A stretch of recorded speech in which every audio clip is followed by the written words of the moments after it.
Welcome to the Landscape Ontario podcast. I'm your host, Karina Sinclair.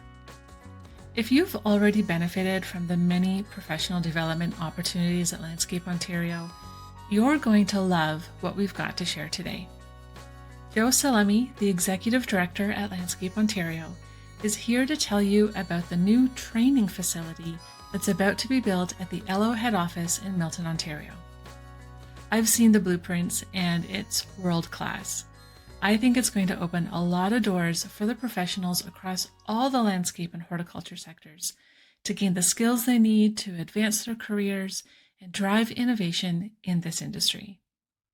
Before we dive in, don't forget to subscribe to the podcast to hear more conversations about the issues shaping landscaping and horticulture in Canada, as well as future updates on this training facility. Now, let's check in with Joe and hear what excites him the most about this new development at Landscape Ontario.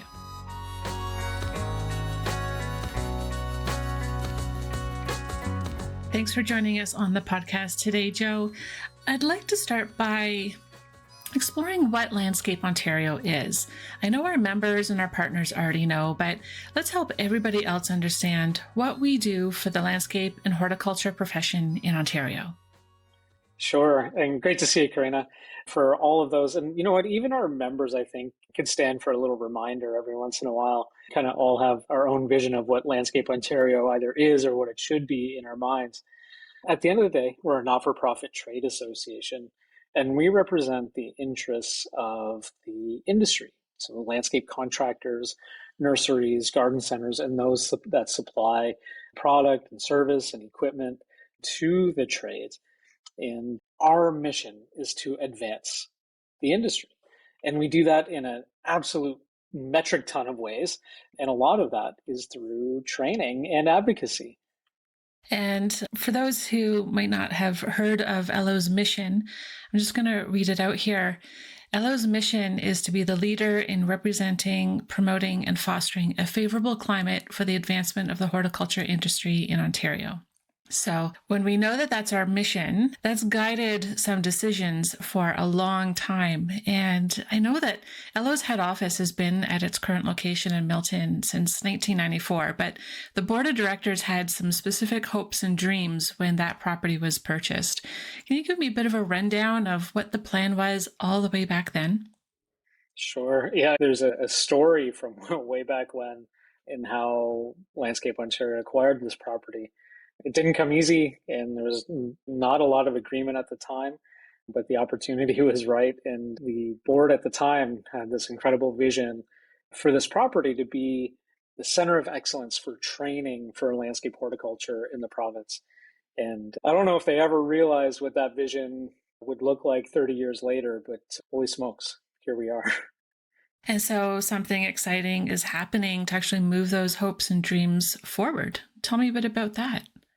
I guess going about a year and a half ago, the provincial government came up with this. So they've had the Skills Development Fund available for the last 4 years.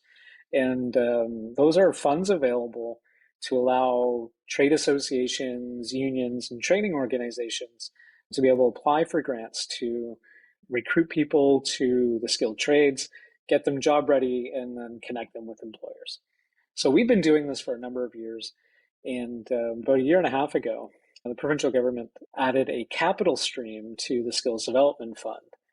And this capital stream, we've not seen any other government in Canada, provincial, federal, otherwise, invest in capital projects for training organizations, trade associations, or unions. So we thought, okay, maybe this is an opportunity for us to scale the way that we provide training to the industry. And so the grant available to trade associations, unions, and training organizations, they can apply for this grant and they would be allowed to use that money to either upgrade an existing training facility or build a new one. And we had a long conversation internally about whether or not we should even think about this, let alone go after it. So we said, at the end of the day, what do we've got to lose? And if we are successful, we could quite possibly change the trajectory for training in landscape horticulture in the province and maybe even the country. So it sounds like a pretty cool moonshot, if you ask me. And, I started talking to Courtney McCann, Landscape Ontario's Director of Workforce Development, about whether or not we should do this. And she thought it was a pretty good idea. We started talking to more people, talking to some of our volunteers, some of our board of directors, some of the founders of the association and what they thought about this idea. And everyone that I spoke with seemed to come back to the same thing. Wow, it seems like a long shot. But man, if we could do this and pull it off, that would be pretty darn cool. And I hear from some of those people that were on that original board of directors back in 1994 who had this vision to make this facility that center of excellence for training. And I don't think any one of them really had this in mind, but certainly it was the fact that, they wanted Landscape Ontario to be the central area, the central organization to tie in training for landscape horticulture in the province. We put the application together, and it took us the better part of, I want to say, 8 months to put this application together. We pulled in an architect, we pulled in a general contractor to help us because we had to have a Class D budget connected to all this, which meant we need to understand from a rough perspective, without the fine detail, what's this thing going to cost us and how are we going to run it and how are we going to maintain it? So we had to have an idea of the costs that were going to be involved. We hadn't yet gone down the path of how we could generate revenue to recover the costs. So we ventured down that path. And of course, there's going to be costs that come along with hiring an architect and working with a general contractor. There was some pretty significant expense to go along with that in order to get the application to be ready to submit. So we did, and we worked on it, and we got it submitted in time. I believe it was mid to late September, early October of 2023 that we got this application in. Time had gone by, the winter had gone by, the spring had gone by. Here we are, it made it to the summer. We're in mid-June at this point of 2024. I was coaching my son's baseball team. We had a game. It was a Tuesday afternoon. I'll remember it vividly. Normally, I don't have my phone with me when I'm out in the field coaching my son's team. For this odd reason, I don't know why, my phone was in my pocket. And imagine a group of 8-year-olds all playing baseball. It was a full-on game going on. And parents helped coach and help guide. My phone started to ring, and I looked down, and the call display said Mr. Piccini. He's the Minister of Labor, Immigration, Training, and Skills Development. I thought that's really odd on a Tuesday evening, call it 7:30 in the evening to be calling.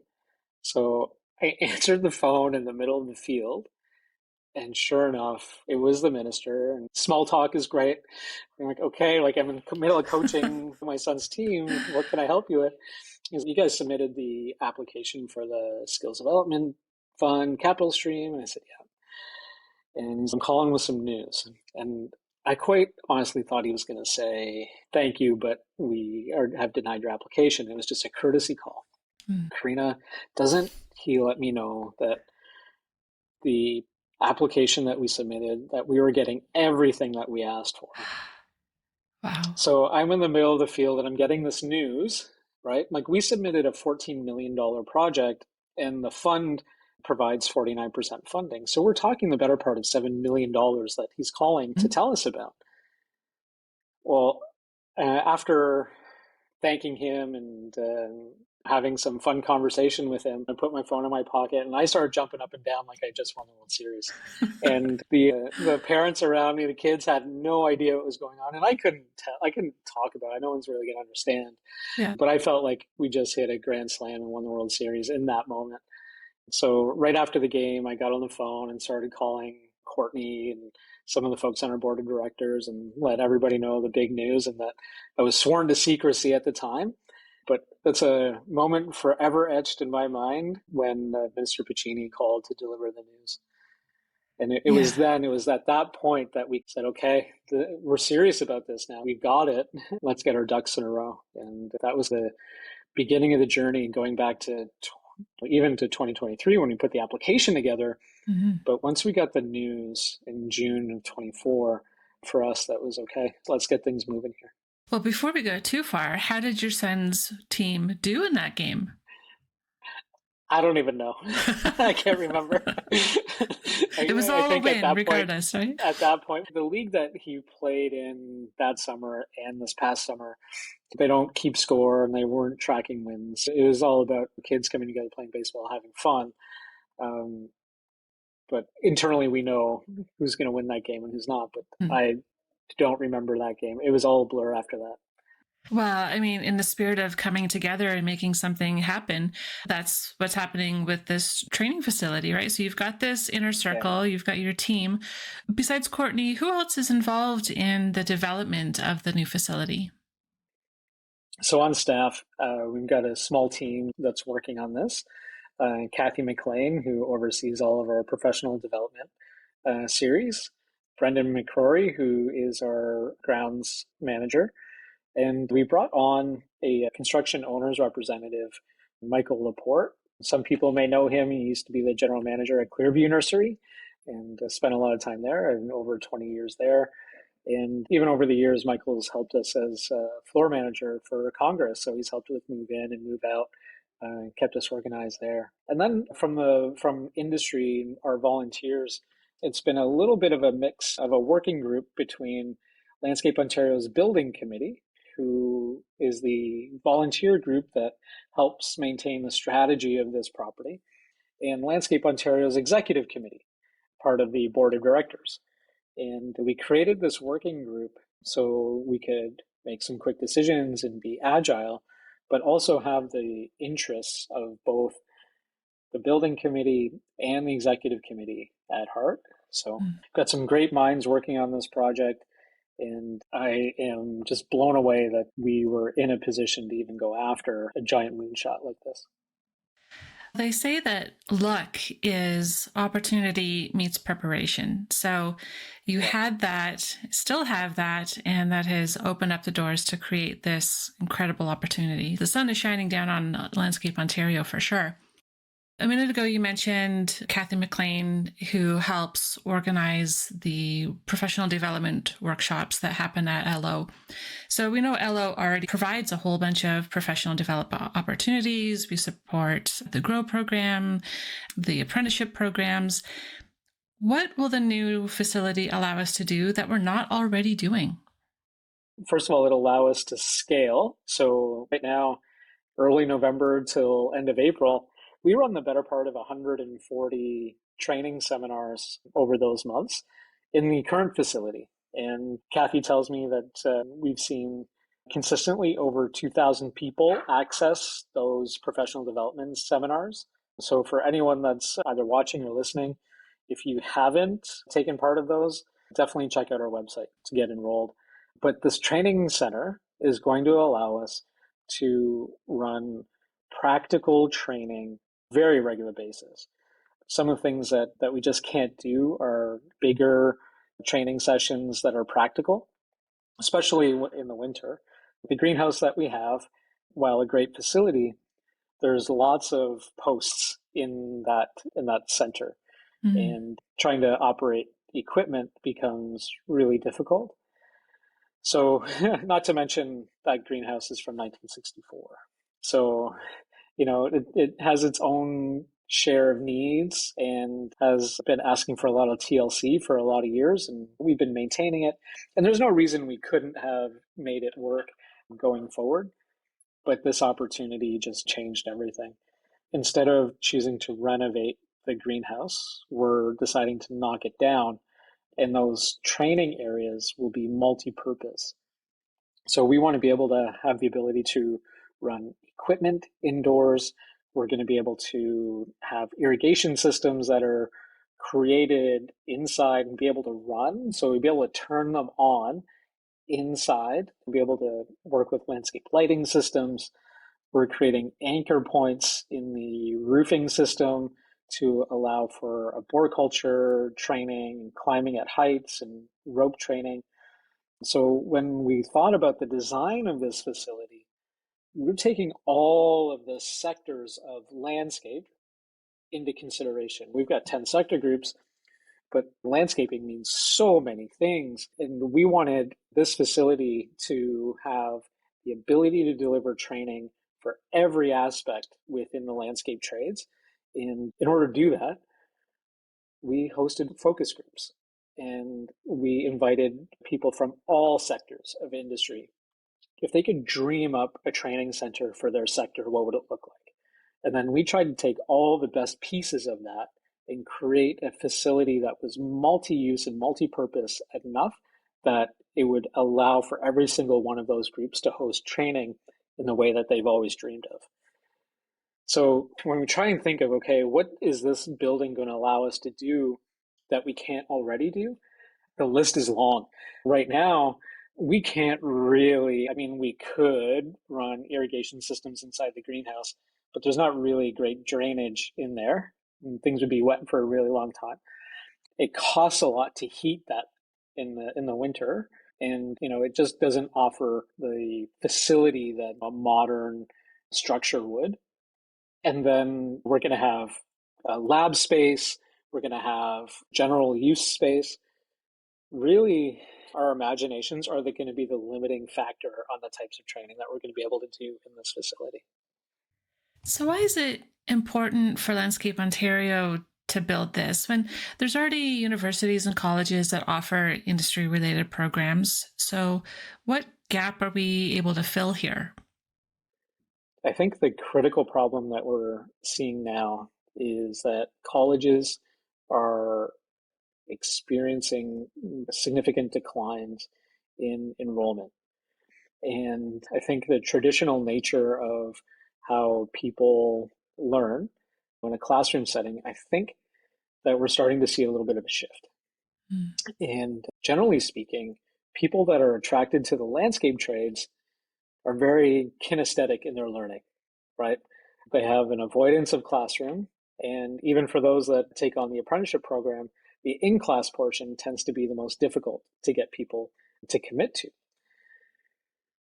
So when we were thinking about what is the problem in the marketplace that this training center can solve, first of all, the strategic location of where we are in Milton is almost pretty well central between Ottawa and Windsor, give or take 45 minutes one way or the other, also depending on traffic.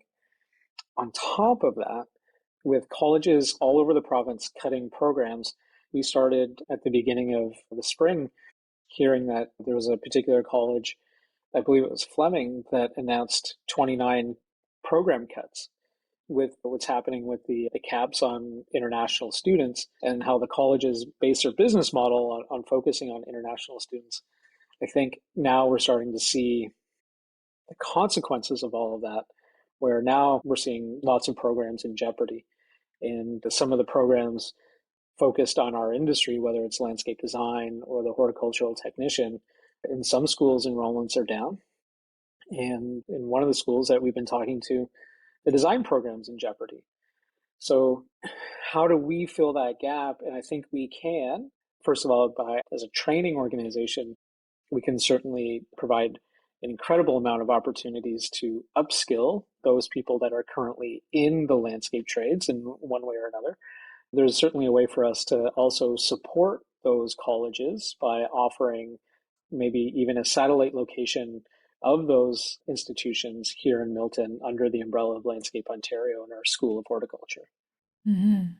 I don't think it's a matter of people not being interested in these skills and in the green trades. I think there does seem to be evidence that lots of people want to work in this field, but like you said, working in a classroom setting or like a traditional classroom setting and in a post-secondary situation might not feel like the most obvious fit for them. If creating a space where, like you mentioned, people can practice rope climbing and scaling up a tree inside of our own facility, that's pretty amazing to be able to touch on those niche skills that maybe just haven't landed well in a traditional learning environment. For sure. And, this is one of the things where, when we were talking and thinking about all the art of the possible without having to register to a formal college setting where we can sign up for a seminar, whether it's a 1 day, 2 day, 3 day, whatever the format happens to be through our training session, to be able to come in for a short period of time, learn what you need to learn, and then get back to your job. I think for a lot of people now, these micro credentialing training or educational opportunities are really interesting because it doesn't mean a long commitment, it doesn't mean months worth of time away from work, it doesn't mean an incredible amount of money. We're trying to keep things as reasonable as possible by obviously we want to cover our costs, but we're not looking at this to generate an incredible amount of revenue on industry's back. Rather, we see this as a way to lift the skill set of the entire industry. This is a massive investment by Landscape Ontario in order to raise the skills gap in the landscape trades. Yeah. Yeah, there's so much opportunity there for people entering as youth to find something a little less traditional in that post secondary learning opportunity. But then also for those who are second career or they're pivoting from some other industry who have decided, I've always wanted to work outside, I've always wanted to do this, now I'm going to do it. And they leave their other office based careers, but they might still be working, or they might have families and mortgages and other responsibilities that don't allow them to take a 4-year full-time education program, but they need a skill that gets them that job or that helps them complete that project or move on and move up in the ladder of whatever employment they can find. So I think there's so many different ways this is going to help people. Yeah, totally. And one of the things that we hear through our GROW program, which is the other side of the Skills Development Fund grant that we get now, where we recruit people to the industry and then train them and then work to get them employed. What we hear on a very regular basis is that while the criteria is that you have to be at least 18 years old, what we're finding on average is, it's not a first career for someone, it's a second, third, fourth career. The type of person that's coming into this training program to find work. And when we ask them why they chose landscape horticulture, it's because they wanted their work connected to a purpose. Mm. And do we ever have that purpose connected? The type of work that our industry does has all of that, being able to connect to that environmental purpose. This is a trade that creates beautiful but environmentally sustainable green spaces. It contributes to people's mental and physical health. It just has so many benefits and so much purpose connected. So when we ask people why they got connected to what we're trying to do, it's that purpose, which to me, first of all, it makes my heart feel really good. It tells us we're on the right track, we're doing the right thing.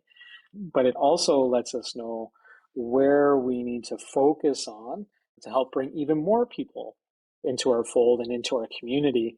But then, okay, so we've got second, third, fourth career people, but then we're also talking to people that maybe haven't made the best life choices and maybe have found themselves in a situation where their employment, if they have employment now, is a little bit precarious, or they've found themselves to have a background that makes them to others unemployable. Mm. We totally believe in second, third, fourth chances. And we're seeing people with maybe backgrounds that might make them not so desirable for other employers. But I think we're able to look past someone's past, especially if they're trying to make their lives better for themselves and their families and their loved ones, that giving someone that chance where maybe no one else is giving them that chance gets them connected to a career path that creates a whole lot of longevity for them, which at the end of the day, that's what we're trying to do here.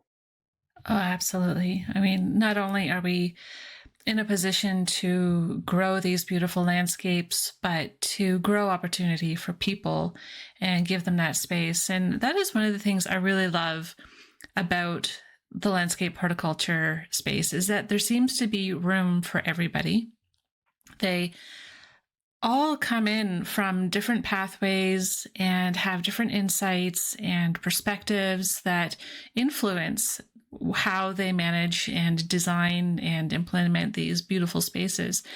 And there's really room for everyone. I think there's so much beauty in that we create that opportunity, because you're right, there are some industries where that's not the norm, but it is in landscaping. So that's really fantastic. I'm going to bring up an image of the artist renderings of what the new building is going to look like. And I would love for you to point out some of the things that you're most excited about. Sure. When we were talking to the architect about what we wanted this facility to look like, the existing building, the facility that we're in now, is spectacular looking, especially when you knew what our old facility looked like. When you pull in right from Fifth Line South and you pull down the boulevard, it really is a sight to behold with the existing Mm-hmm. facility that we're in. So when we're talking to the architect about this new facility, we said, like, we need to have an even more of a wow, I can't believe this is the industry, this is the community that we're connected to. And we said in very vague terms, as much wow factor as you possibly could, given our budget, right? Because time and money seem to be limiting factors, and it totally is in Mm-hmm. this case. And we said at the same time, materials need to reflect the landscape sector, tones. So we're okay if it doesn't match the greens and the browns that are in the facility that we're in now. So the rendering that we're looking at, what we're looking at, this is what we're going ahead with. And we can see the vines that are climbing up the wall in the new facility. We've got those light, earthy tones, making use of sunshade in an entrance area, and in the far right will be a learning area that's covered almost like a pergola structure. All features that kind of have ties back with industry. And okay, so we wanted wow factor, sure. But we also wanted to make sure that we're demonstrating leading practices within environmental sustainability. So being able to capture all the rainwater off of our roof, both in the existing facility and the new facility.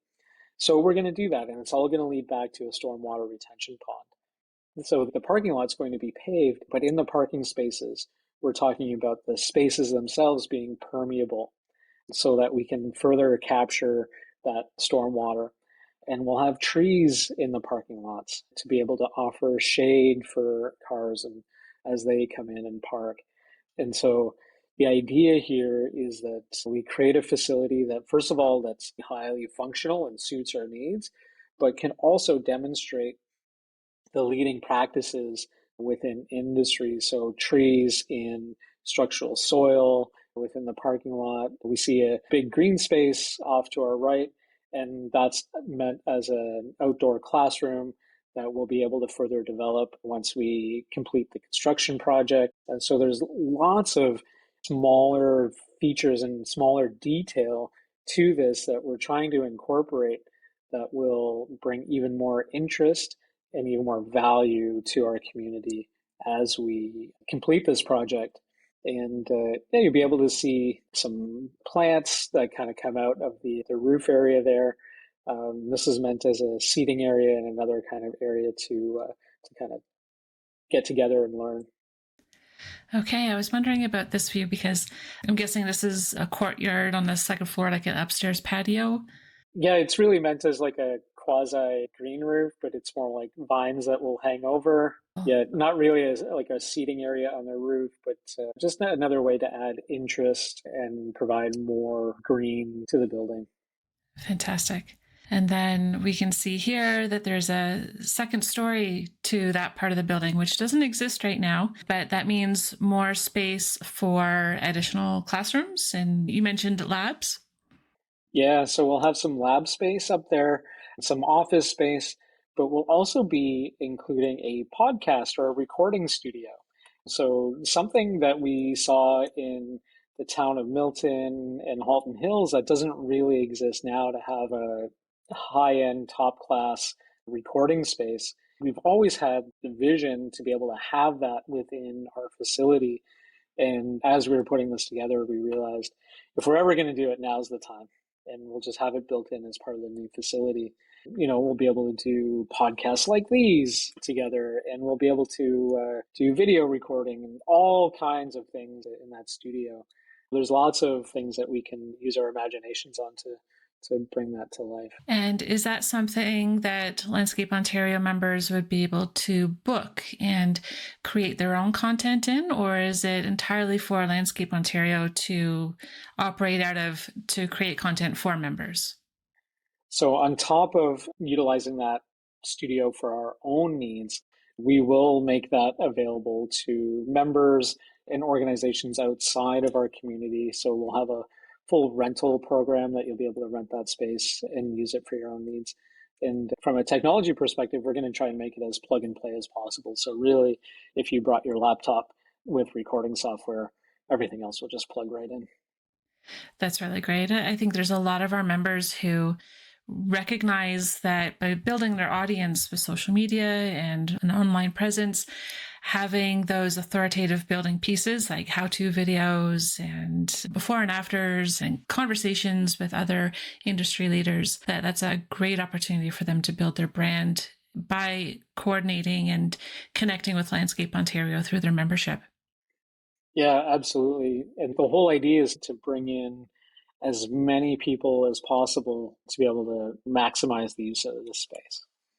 So where are we now with construction? What's the current building's state and how long before we move on to the next phase?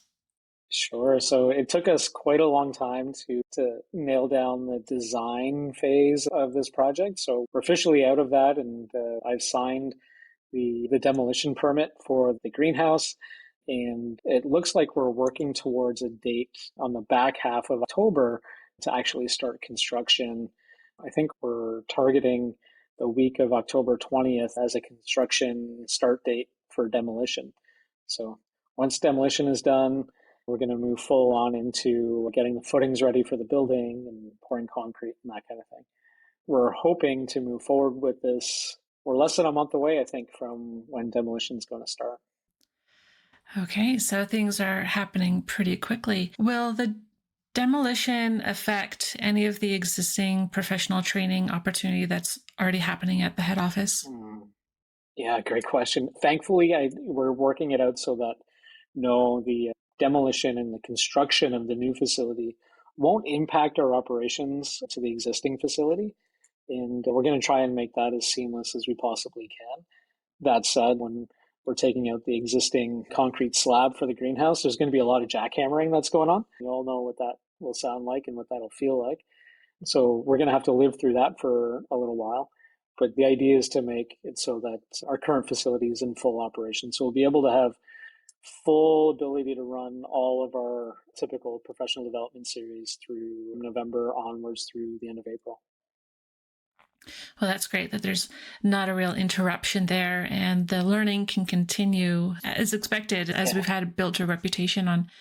How long do you think this whole process is going to take? When will you be able to cut that ribbon and open the doors to the first learning opportunities in that new space?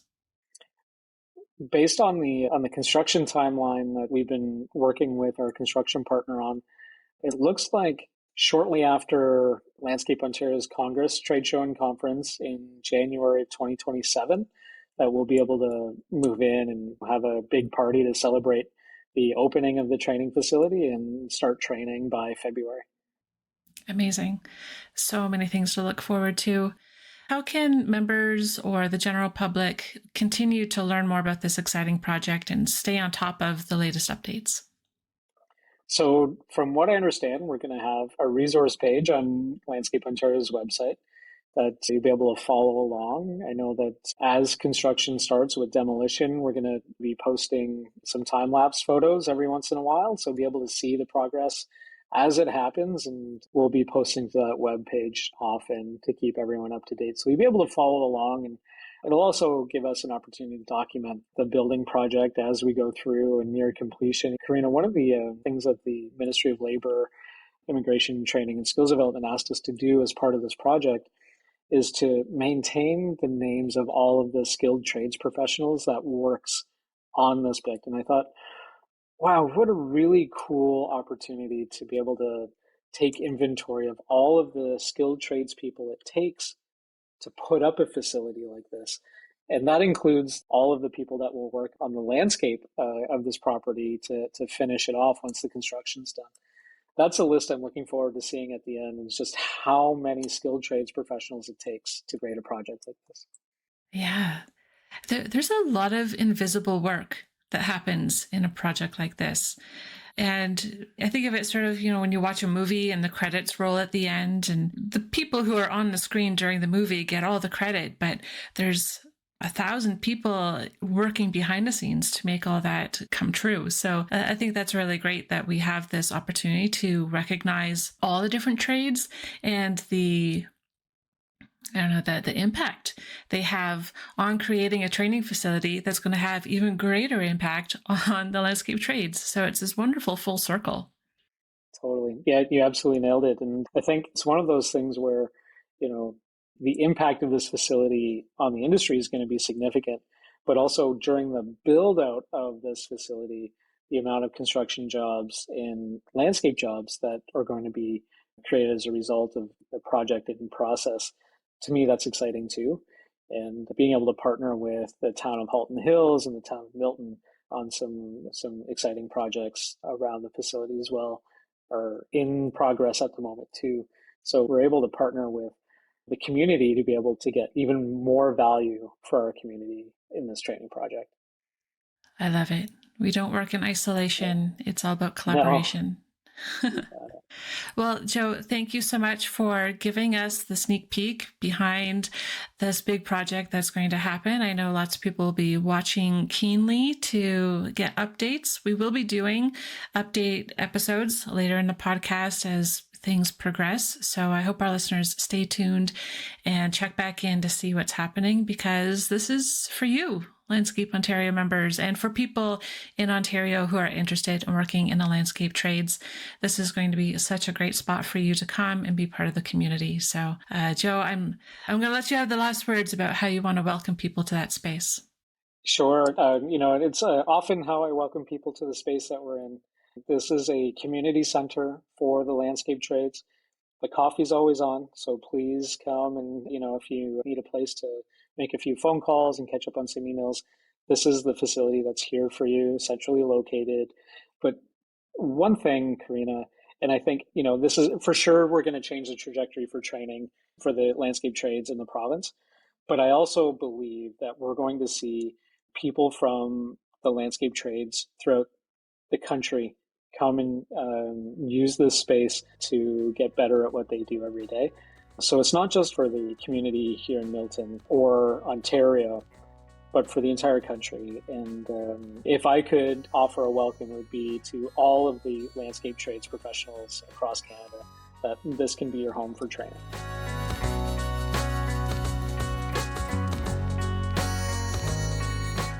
Is your mind racing with all the possibilities?